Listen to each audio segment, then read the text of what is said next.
Hi, everyone. Welcome to Proudly Jewish Conversations on Israel and Jewish Identity. I am Cantor Eyal Bitton, the Cantor of Congregation Neveh Shalom in Portland, Oregon. I started this podcast first as a Zoom session for members of my congregation to deal with grappling with questions regarding the October 7th massacre. And then it evolved into a podcast. And this one will be recorded in front of a live virtual audience. A few weeks ago, maybe a month ago or so, there was a remarkable event here in Portland, Oregon, in which a group called Sharaka came and spoke and presented to us. And it was a group of Arab and Israeli and others from the Middle East region that are seeking to create a warm peace in the region. And instead of giving a very long intro, I want to introduce our guests right away. We have Dan Feferman from Sharaka and Ahmed Alkhuzaie. I hope I'm pronouncing it correctly, from Perfectly. Sharaka. And Dan, I'll ask you first, I suppose. What is Sharaka? I said it's a group that seeks to create a warm peace. Can you tell us a little bit more about what the group is and why it started and what its aims are? Yeah, sure thing, Eyal. Thanks for having us on. Of course. So Sharaka, I should start by pointing out, means partnership in Arabic. And the idea was, after the signing of the Abraham Accords, so I would hope your audience, if they're familiar with the Accords, these are the really historic agreements signed between the State of Israel and first, or the announcement at least, first with the United Arab Emirates, and then about a month after, the Kingdom of Bahrain, where my friend Ahmed is from. And then a few months down the road, under different frameworks, we're joined by Sudan and then Morocco. And these are the beginnings of a massively, what we believe is a transformational process for the Middle East. The opening of a door for the transformation of the relationship between Israel and the Arab world, and I personally at least think between Israel and the broader Muslim world. Right. So with the outset of these accords, a few, we'll call them social entrepreneurs, young leaders in Israel and in the Gulf states, came together out of the excitement, out of the buzz, out of the hype, and said, how do we promote this? How do we make this real? And they founded this concept called Sharaka, and it started with delegations of kind of young, hip influencers, leaders, young social leaders. And they went on one delegation that came to Dubai originally. It was during COVID, so that was the only place anyone could go. And one delegation of Emiratis and Bahrainis that came to Israel. And let's the idea was let's create a lot of buzz. Let's create positive hype, positive news. The Sharaka initiative was born out of that. And we're always looking for creative ways to bring young people, not necessarily young, but people from Israel, from the Gulf states, now from Morocco, and now from really anywhere we can find people who are Arab or even Muslim, including expats who live in the West, to come, to explore, to learn, to build frameworks for collaboration. And that's where we are. We're a really unique organization in this mold, and we're always kind of trying to push the envelope a little bit and to make this piece real and not just something that's on a piece of paper. The very existence of what you've done so far with this organization is kind of unimaginable 20 years ago. Perhaps the stuff of fantasy, true imagination, but not on a practical level. It's remarkable that it even exists. Ahmed, what was your attraction to the organization? What brought you? Now, for my viewers, again, Dan is joining us from Israel, and Ahmed, you are in Bahrain at the moment, correct? I'm in Saudi at the moment, actually. You're in Saudi, okay. So thank you for taking the time to join us and bridge the time zone gaps between us, separate divides. Speaking of divides, what made you bridge that divide and come to this organization? What was the appeal for you? Well, let's put it that way. The whole world, or the Middle East actually, has been the hot zone for the world for a long time now. And for 75 long years, the instability and the turbulences in the Middle East, Israel were that elephant in that big room we call the Middle East. The Arabs attributed any instability to Israel. And basically, we just call them the others. Although Israel lies in the heart of the Middle East, and for 75 years today, everybody was trying to erase them from the Middle East. Everybody who tried failed immensely. Everybody who tried not just failed, but they failed their own states. Let's talk about Syria, let's talk about Lebanon, let's talk about Iraq. These are not states today. So why don't we try the other way? I mean, personally, enough is enough. We don't want wars. We don't want issues. Dan became my brother. Wow. We're family today, practically.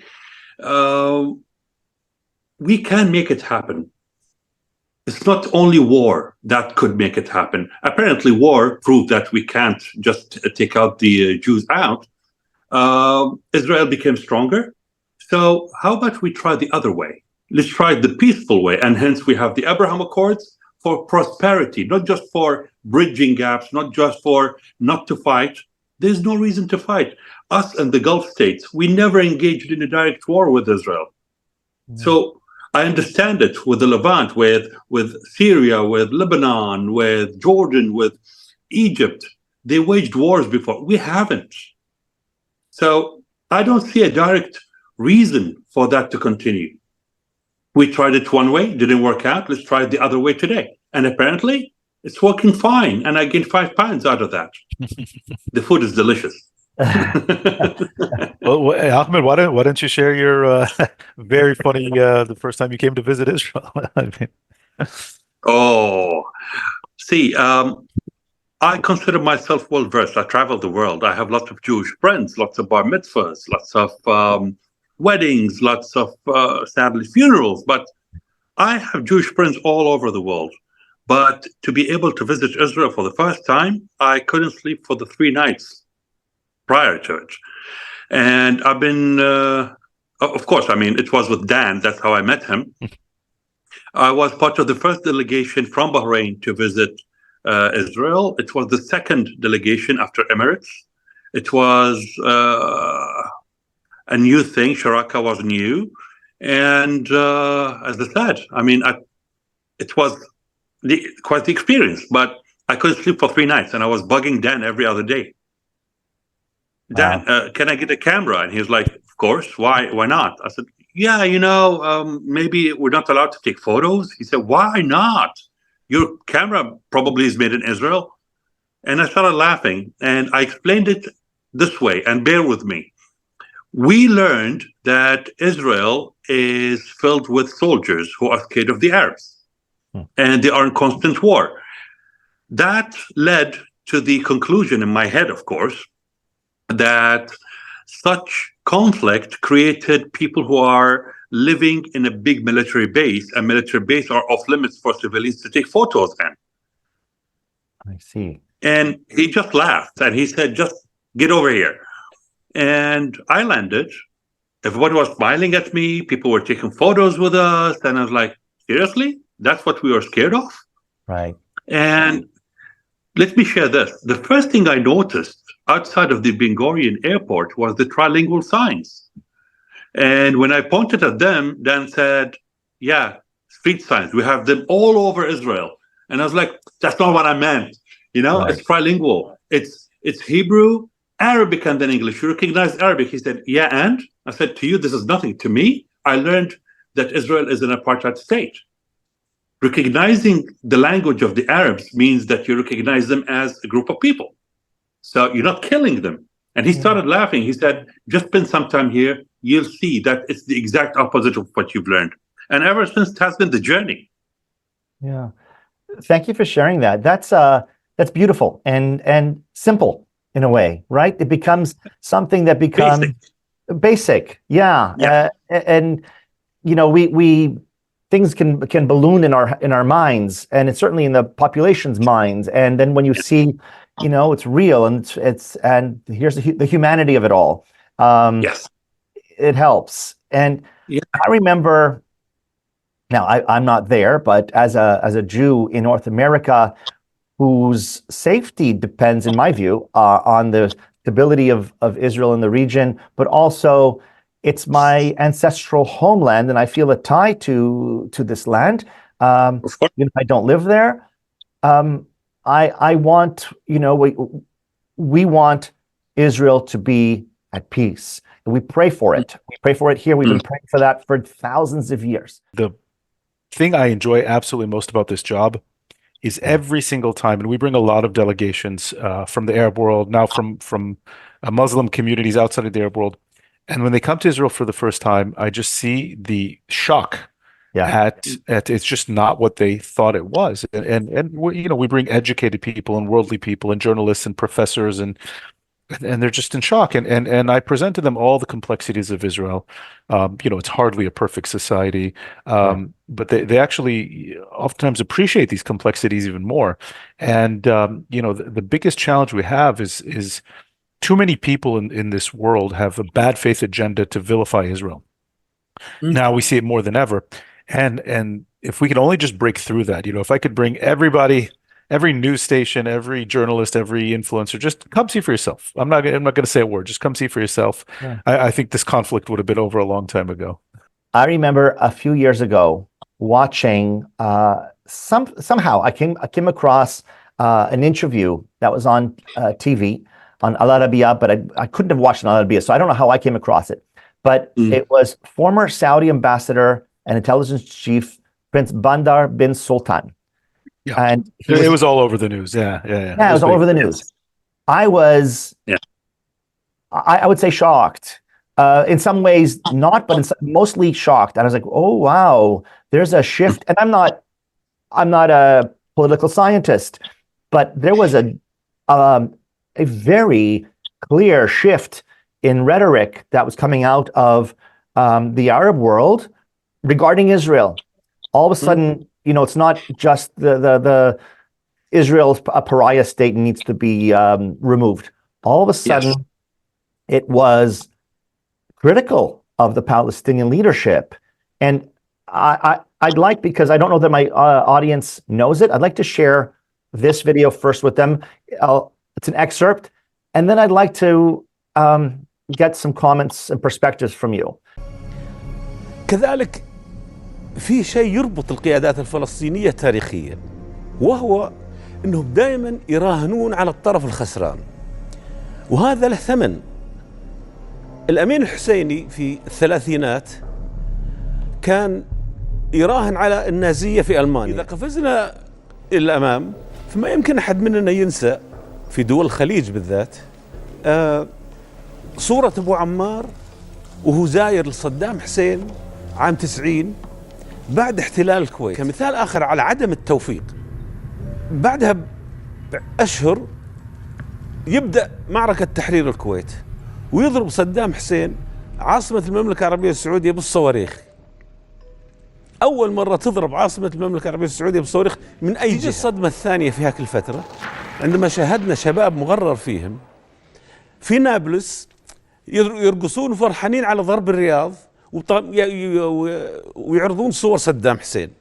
هذه أشياء ما تنسي، لكن حنا كنا أكبر منها، مو علشان القيادات الفلسطينية لكن علشان الشعب الفلسطيني. So, what struck me there is, wow, he's holding the Palestinian leadership to account publicly. And by I saw this is Saudi Arabia officially saying this to the Palestinian leadership and affirming their love for or appreciation for the Palestinian people and creating this difference. And by doing so, there's a shift regarding Israel. Please talk to me. I'm not sure who to ask first. Perhaps Ahmed, what's this shift about? Oh, did we lose Ahmed? No, he's here. What is this shift about? What was going on? Why? Why was this happening? And can you put it in the context of the Abraham Accords? Lots of questions, but please. Oh, I have to hold on. Yeah, I'll let Ahmed start, and I'll. There we go. He was forced to be muted, and I fixed that. Yeah. So why the shift? Let's put it that way. The Abraham Accords did not happen overnight. People did not just wake up in the morning and decide to sign the agreements. I trace it back to 1994, the first official interaction between Bahrain and Israel was through a delegation of Israeli delegates to the FIFA committee that was conducted in Bahrain. And through that, proper communication happened. So it was built on that. It did not happen overnight. The narrative that we've heard through Prince Bandar is the official narrative of the Gulf states. We've been pumping money to the Palestinians through multiple channels, either through charitable aid directly to the people through food and stuff, or through building schools, infrastructure, or through money that was channeled to Hamas or the PLO. And you've heard him. You've heard Prince Bandar saying that it was all in vain. If you've seen the whole interview, there was a part where he says that during the Reagan days, they almost reached a consensus where they were nowhere to be found. Actually, Yasser Arafat took the Prince Bandar's airplane from Tunisia and disappeared for a whole month.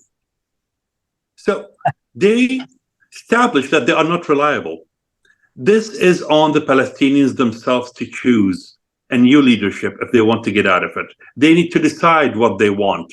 But to come and attack us in the Gulf while we are the only ones who stood by them properly and then blame us for not doing anything, yet they are happy if we are attacked, it makes no sense to me. If you want to be a friend, be a proper friend. If not, you're not a friend. Right.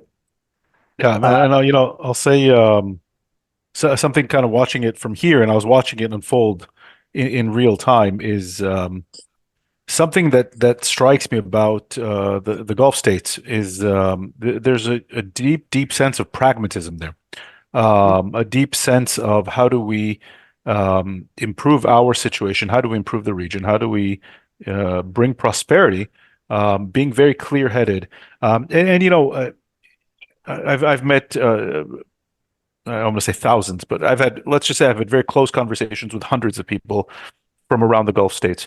And for the most part, it's not as if they've become Zionist.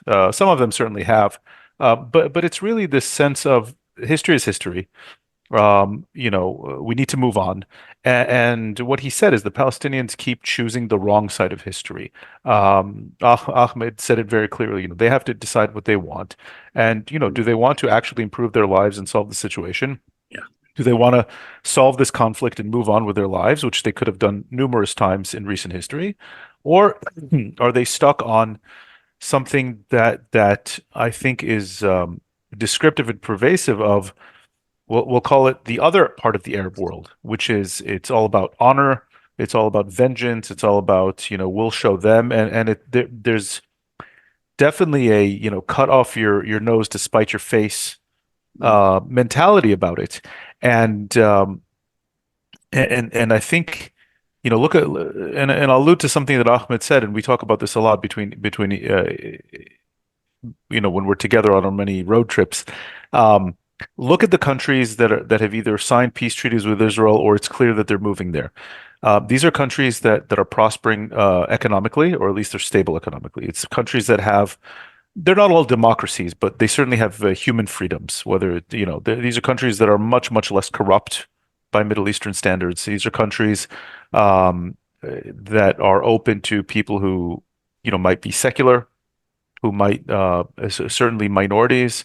Countries that have much higher standards of women's rights. There's a package. There's a package that goes together, and this mentality of being fixated on Israel, just blaming Israel for everything, is something that holds a society back. Right. And I hear you. And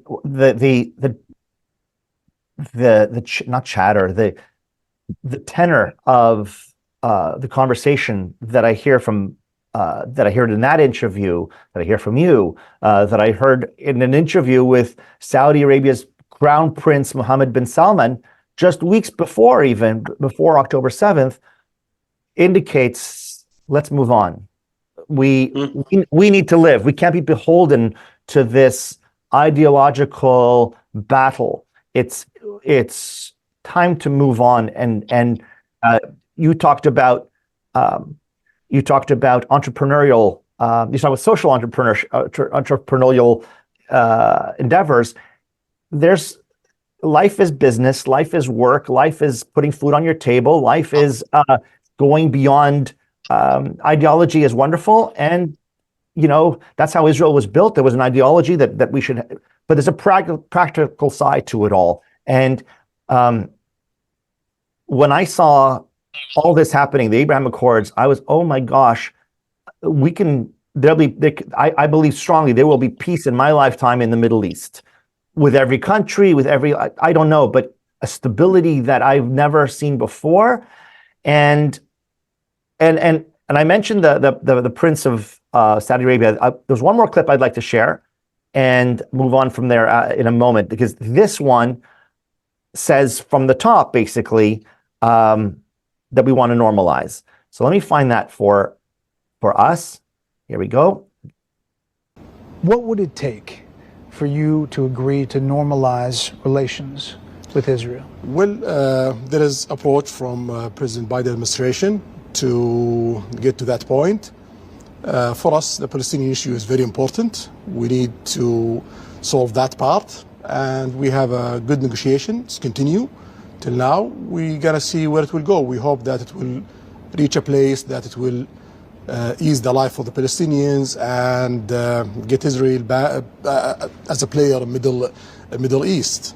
There were reports that you had suspended talks. No, that's not true. Not true. So you think, if you were to characterize it, are you close? Every day we get closer. It seems it's for the first time real one, serious. We're gonna see how it goes. We have a breakthrough of reaching a deal that give the Palestinians their needs and make the region calm. We're gonna work with whoever's there.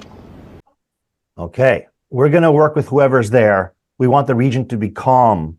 Now, you don't get that by the ideology of we want to destroy Israel. That's not how you get calm. So it's, and then a few weeks later, this, by the way, that interview was in September of 2023. And a few weeks later, we had October 7th.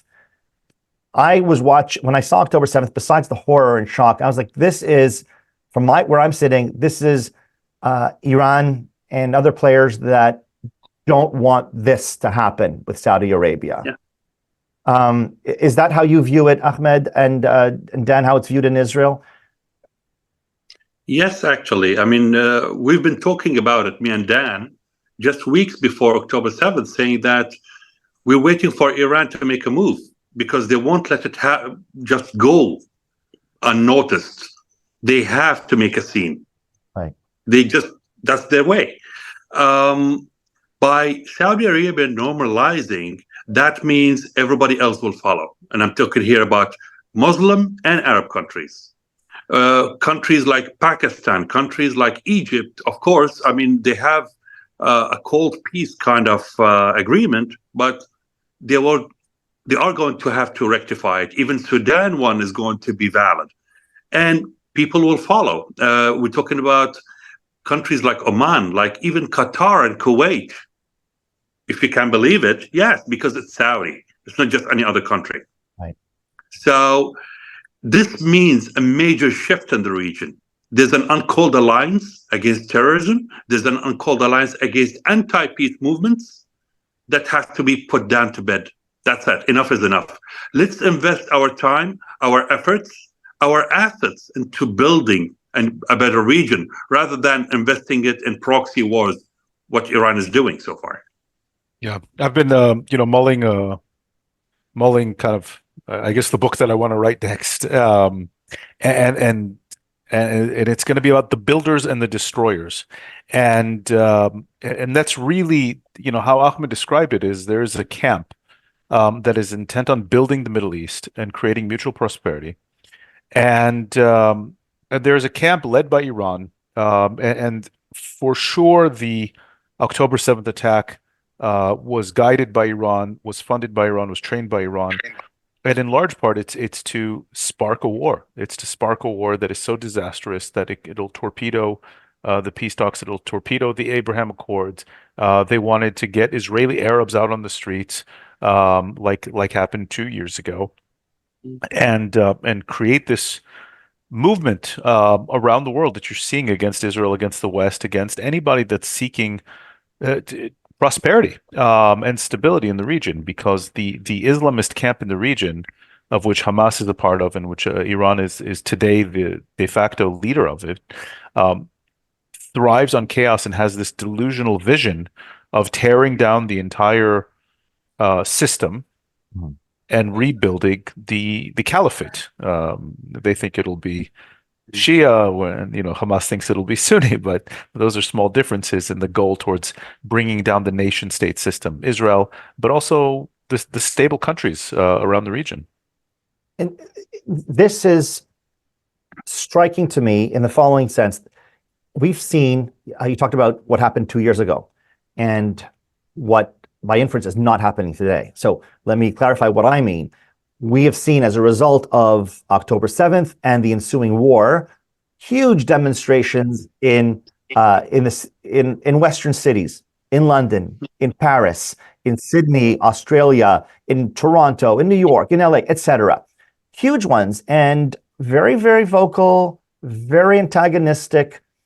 And the Arab street is not on fire in the Arab world, not in Egypt, not in Saudi. And I know these are not democracies, but what's going on?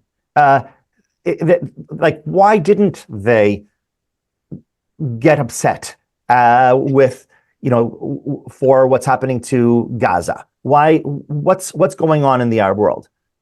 Ahmed, maybe. Okay. Well, let's put it that way. Let's go back in history. For 75 years, the Arabs have been demonstrating, and this is no different. Like, they are demonstrating, they're still demonstrating, but the way I've seen it is that it starts big, then 3 weeks later it goes down and then dilutes, and then people go back to their normal lives. Right. Do you know why? Because it will happen again and again and again, and people found their peace with it. So in the Arab world, today here, for example, in Bahrain, it started as a daily demonstration kind of activity. Then it became once a week, and then now you have the Shia demonstrating alone, the Sunnis demonstrating alone, and once they're done, they feel that they have done something. Like, they helped. Right. In the Western world, this is the first time we see it that viciously, that they are going on the streets. It's becoming really strong, really vicious, really, for reasons we all know. There's no time to talk about it today, hopefully next time, but the West have been polarized. A big chunk of the public opinion in the West have been polarized. Yet when people talk to me about it, I said, fine, that Israel is open. You can go there and you can be vocal about it there. Why do it here? You have something against Israel, you have something against anybody, talk to them, don't talk to others, right? What do you want? You want peace? Actually, there was a ceasefire on October 6th. Who broke that? Mm-hmm. Okay. What do you want? Do you want peace? Why did you start the whole operation to start with? To have hostages that today you're negotiating to release them, to stop, to have a ceasefire, it just makes no sense. I have to say, as a Jew in North America, to hear a Muslim Arab saying this is logical, makes sense to me, and yet is astounding. It shouldn't be, right? You're just taking the issue and discussing it, logically. Yeah, and it shouldn't stand out, but it stands out, and I think these are voices that people in North America don't hear, and this is a perspective they're not hearing. And when I see that the Arab street in the Arab world is not inflamed right now, whether there's passion, there's a sympathy and empathy for Palestinians, etc., but we're not seeing the demonstrations we're seeing in London and in New York and what have you. No, they're not as big. Well, Yeah, I want to point out two things here, Eyal. I mean, Please, because it's a couple of important clarifications. First of all, opinions are very much flared up in the Middle East. The war, and Ahmed, correct me if I'm wrong, the news coverage is almost entirely one-sided, showing only the Hamas propaganda or the Palestinian suffering at the very least. I don't know how much the October 7th attacks were covered, or people even realize what happened, the scope of what happened on October 7th. That said, there is something that's fascinating and I think also concerning about why you're not seeing the mass protests in the region versus why you're seeing them in the West. And one of them is that, most of the countries in this region are not democracies and they're not allowing it. But, as you saw in 2011 with the Arab Spring, when tensions boil over, you can't contain a mob of 1 million people and this is the role of Islamist groups, ideology, and propaganda. And in the Middle East, the stable countries, and most of the stable countries, have either outlawed or completely reined in the Islamists.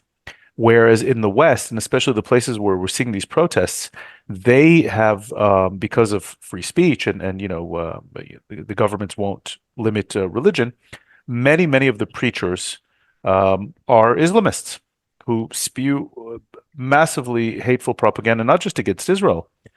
These protests in the West are anti-West. yes, They're anti-America, they're anti-Canada, they're anti-UK. They're calling to bring down. Look at any of these protests, okay? The ones in America, you won't see one American flag. In fact, they're defacing American, property or official property. Look at the ones in the UK. There's no UK flags. There's ISIS flags. There's Hezbollah flags. There's Hamas flags. And this is something that I think should be concerning for all of these societies. And they might be waking up too late to a threat that they've really let grow within their societies. And I'm not saying all Muslims are radical, hardly, but I'm saying a lot of these major demonstrations are being fueled by Islamist preachers with either Iranian or Qatari money who have been building this influence in these societies for years. And if we're looking at this as I was listening to an interesting podcast this morning, if we're looking at it from a kind of a grand strategy perspective of the Iran-led radical access, they sparked such a war, knowing what the Israeli response would be, in order to go out to the streets the next day. They were in the streets before Israel responded. yes.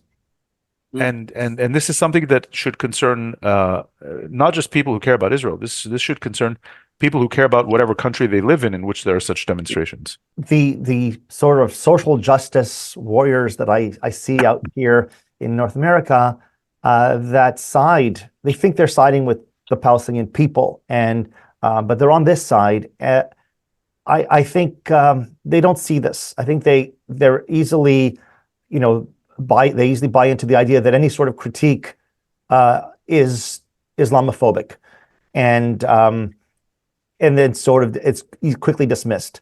And they, without going, I mean, we can go for a whole podcast episode into the dynamics of these demonstrators and what's happened to the academic student world and what have you.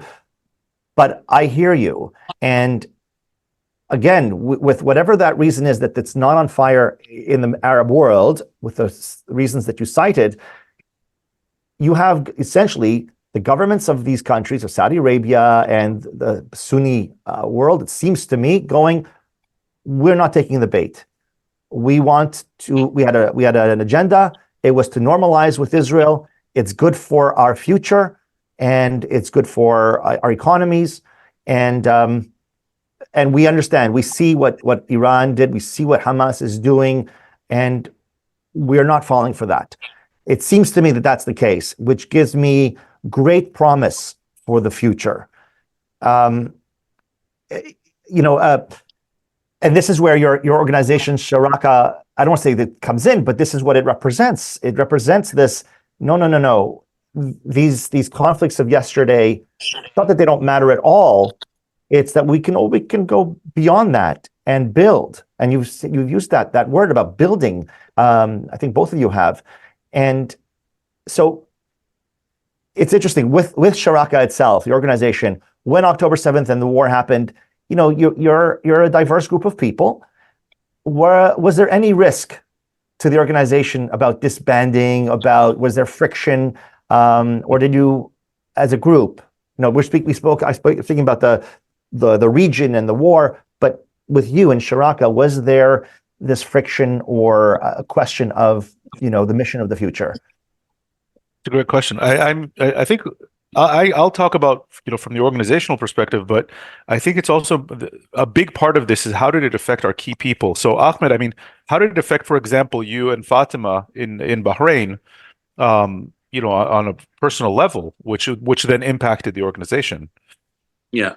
Well, to start with, the moment we started working openly with Sharaka towards peace building in the Middle East, in our countries, we were boycotted, we were sidelined, we were attacked verbally over social media, name calling, death threats at times. But that got 1,000% more after the October 7th. People got more aggressive. Even though we were keeping quiet, we didn't want to instigate anything, right? The war was a big shock on its own. We were scared for our friends. And people were picking on us. Where are those guys? They're keeping quiet. The Arab Zionists are not talking. They're not saying anything. Oh, where are they today? We still kept quiet. Why? For one reason. This is our model. We're here to make peace. We're not here to make war. Right. We're not here to pick fights. We find it so childish, but it has affected us big way. Luckily enough, amongst the team within Sharaka, we have me, we have Fatima from Bahrain as well. There is Yusuf from Morocco. We have Mickey from California / Israel. One thing, and one thing only that stood up through all of that. We all saw eye to eye. We all saw it for what it is. We all feel the same way about it. So we are a proper team. This is nice. The Middle East today. Yeah, nice. Thank you. Something we had on the core team. That was constant communication, constant sharing of information and asking questions. Ahmed, Fatima, and Yusuf, who the core staff members who live in the Arab world, experienced the war from the Israeli team members' eyes. Every time we had rocket sirens, which where I live was the first few weeks was every hour or two. Guys in the middle of meeting, guys, I have to run to the bomb shelter, right? And so that's the core team. We have then a bigger Sharaka community, and the bigger Sharaka community is anybody who's participated in any of our programs, from literally all over the Middle East and many American and European Muslims as well. And here the experience was different because not everyone is fully engaged. Not everyone is makes the effort to step out of their own news bubble or social media bubble. What was prevalent across the entire, and so within the first week, we built a massive WhatsApp group of everybody. And then some people immediately dropped off. A few people said, we don't want anything to do with this. Okay. Everybody was very clear that they were against Hamas and they were against extremism. But then you had kind of a split in the opinions of people. Those who understood that Israel had no choice but to respond and any Palestinian casualties were Hamas's fault. And I think, I don't know, what would you say, Ahmed? Maybe half the people are kind of in that third half? Let's put it that way. I'll jump in there. I'm not going to say half. I'm going to split it in three people. People who were clear about their opinion against terrorism in any form, and here it was against Hamas. We have people who all of a sudden became against Israel because this stemmed from their original opinion that did not change. It was just a cover up. And then you had people who were misinformed. Dan mentioned earlier that the media in the Middle East is polarized. It's one-sided. And they were confused. That's why in Sharaka, we started the, almost every day we had a briefing openly for masses through Instagram. We host somebody, sometimes an Arab Israeli, who talks about what's happening. And we had a news brief document that we updated every day. We compare news that's coming out of Israel, from the Arab world, and then we put an analysis there on daily basis on exactly what's going on, and people were really receptive of that, and that changed lots of opinions. Yeah. The question though was, who within that big group was willing to read the news brief? Yes. Who was willing to join the Zoom sessions that we did? Who was willing to ask questions? And you still had and I think the second group of people, and which is fair, I get it, would say, listen, we get it. Israel was attacked in such a horrible way. We condemn it. But what Israel is now doing to the Palestinian people in its war against Hamas is not fair. It's not justified. It's some even went as far as saying it's just as criminal as what Hamas did. And some said it's not justified. We can't justify it. And so, there's not a whole lot you can do with that, certainly over a WhatsApp group, certainly over occasional Zoom sessions. And so it did affect the broader work of what we're doing. We couldn't arrange public events. We also didn't want to become, an Israeli government spokesperson. And there's a fine line to walk there. And so it affected our work. We thought we might have to put it on hold for a while. We didn't know. We actually didn't know until we saw that the propaganda and the polarization were so strong that we had to do something. And we shifted gears a little bit. And that was one, and I applaud here Ahmed, and I applaud Fatima and Yusuf, who are not with us, and other colleagues who are not part of the core team, but join us on our speaking tours, who said, let's go to the West, let's go to the US, let's go talk to the media, and let's try to unpolarize this situation and educate people. And, for them, there is a reputational risk to do this. So that's one. And two, we looked for those who, primarily journalists and influencers, who were willing to come to Israel and cover what was going on from an Israeli perspective when no Arab or Muslim news outlet was willing to do so. And we found one group who was willing to do so. And then we found a group of, interesting enough, Indian journalists, half of whom were Muslim. And 1.3 billion people follow what they say, and now I'm glad to say we are 4 months into this awful war, and we're picking back up our programs that were taking place before with some changes, but we're picking back up our programs. Wonderful, and I know it's not a wonderful time and all that, but it's wonderful that it's not.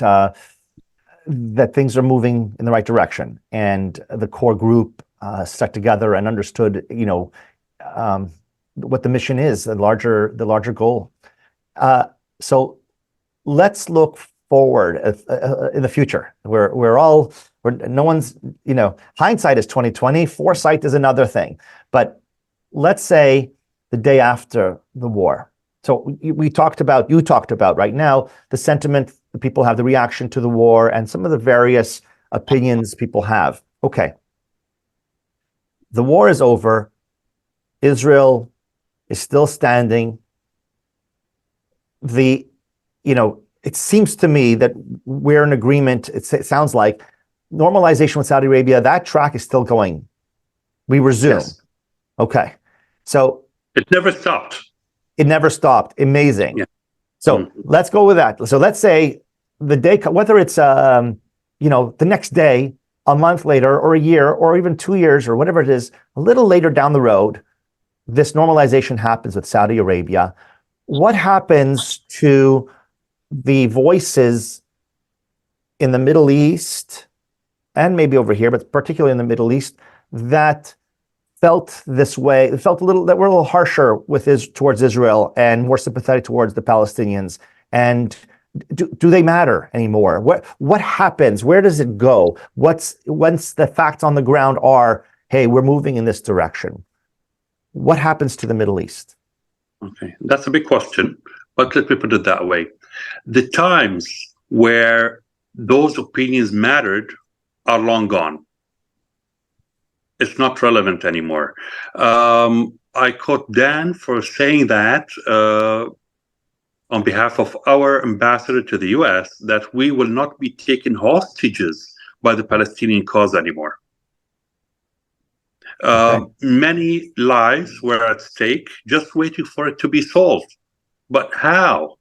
How many Palestinian opinions are there? How many projects are there? None of them is happening. So we move forward. And as I said earlier, the Saudi-Israeli talks never stopped. Maybe slowed down just a little bit, but it never stopped. The day after, that's a big thing to think about. Well, from my own personal opinion, before talking about the day after, let's talk about today, where we have to ensure that an operation of that size cannot happen again. That will ensure this process to be a valid one. October 7th is a bad thing to happen, but it has been a big testimony, a big test to the Abraham Accords. Yeah. Our agreements are still binding. We stand together. The Gulf states proven that they are good friends, good allies. In their own ways, maybe not understandable to the Israelis 100%, but we stood by it. The alliance is getting bigger and bigger. We are standing with our friends. We're committed to it. And just like the Saudi Foreign Ministry a month ago said, that the talks never stopped. We're going forward with it. We're finding our way, but it is happening. It's a matter of time. Is the region of Israel and the Middle East going to be a safer place for Jews than America? That's a terrifying perspective. It is. Perhaps I could phrase it differently. Let me phrase it differently then. I mean, I still hold by that question, but the question, I think it's more that I see if the Sunni Arab world is at peace, and not just Arab, but beyond that, is at peace with Israel, Israel will become a more stable place, stronger place. It'll grow because people are immigrating there, making aliyah. And what do we do? In North America, we still have these institutions that have, shifted in philosophy and ideology and has become, I don't want to say all hostile, but there's a great deal of anti-Semitism that we've seen. So my question to you is also, what is the future? How does the future look to you as an Israeli Jew? And do you think, in contrast to maybe, North America? Yeah, my answer is going to be cautiously optimistic. And I am an optimist by nature, but first, this war is going to have to end in a way,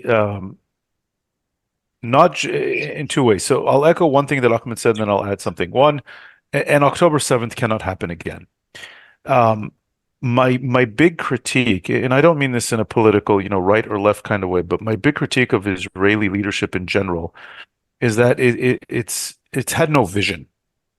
And I think what our friends in Saudi Arabia and in the Gulf and others are trying to tell us is we need to have some kind of vision here.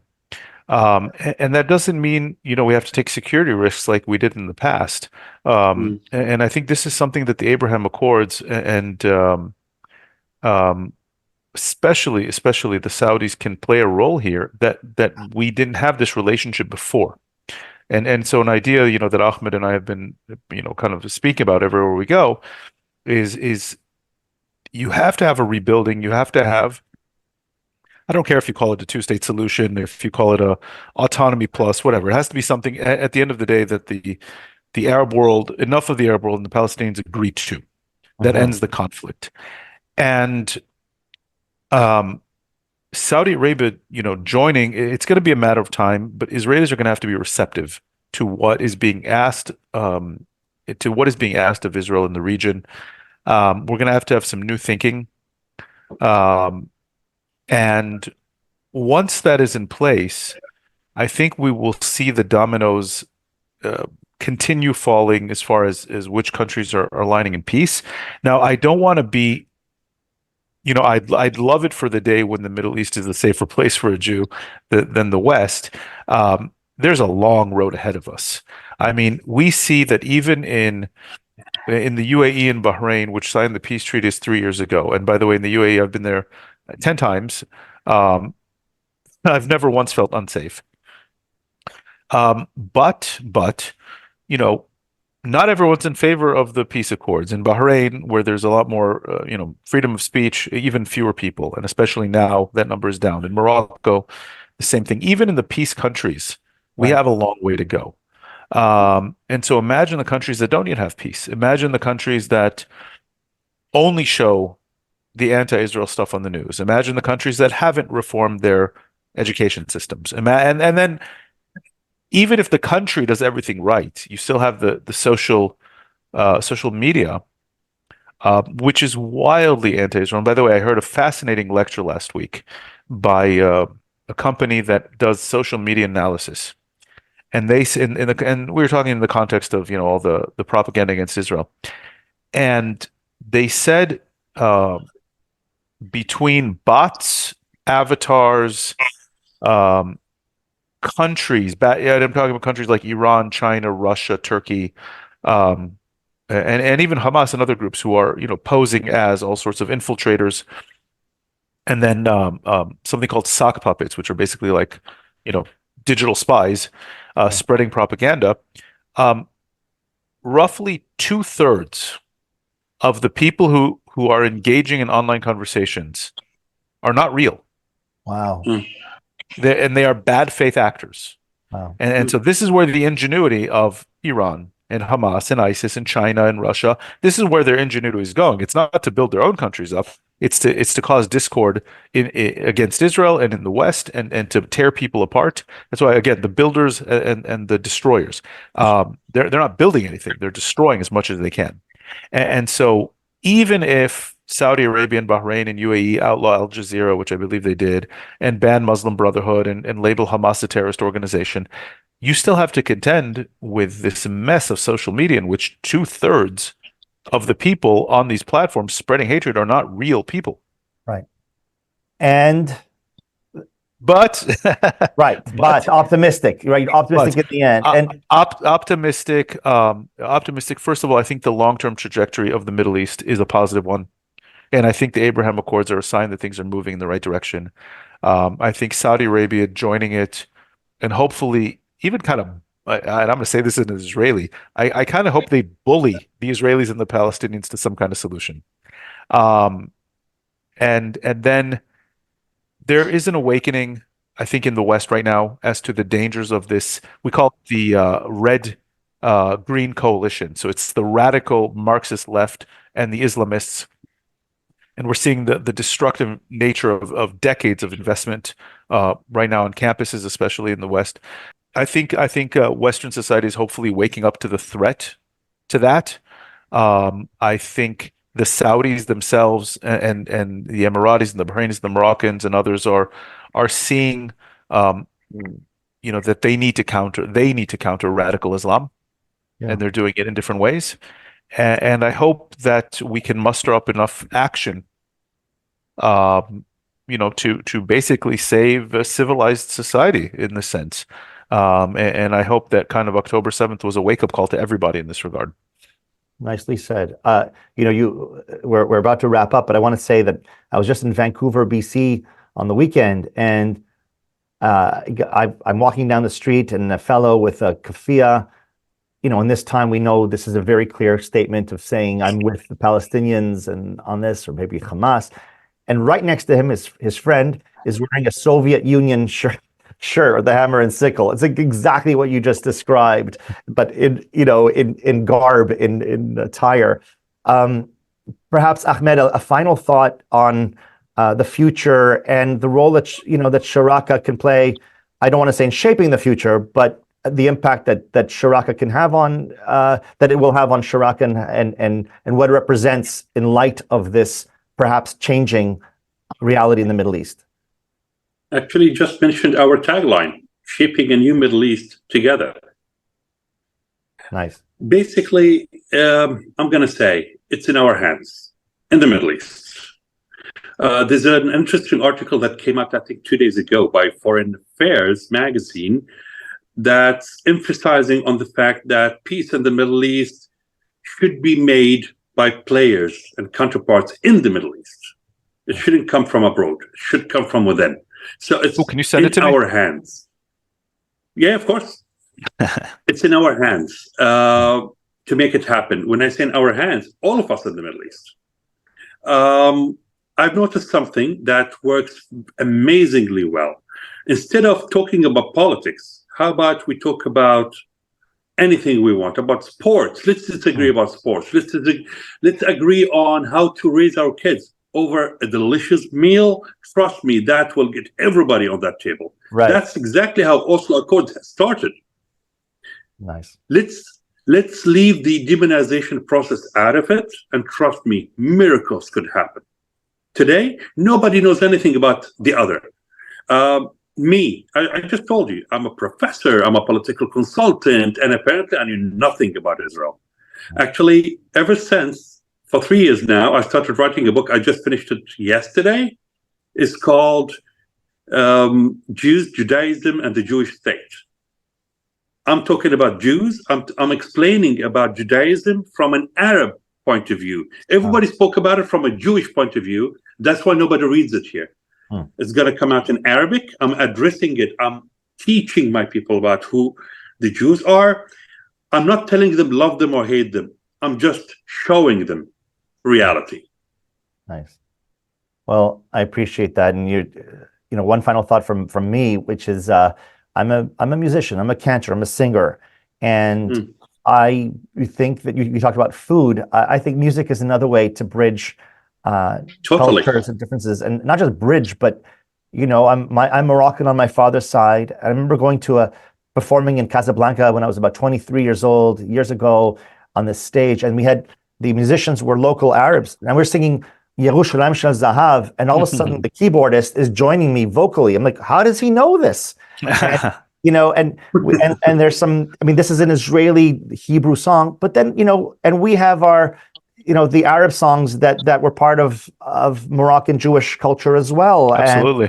Absolutely. I think these cultural exchanges, I think essentially is what we're talking about, is another element, another way to humanize the other.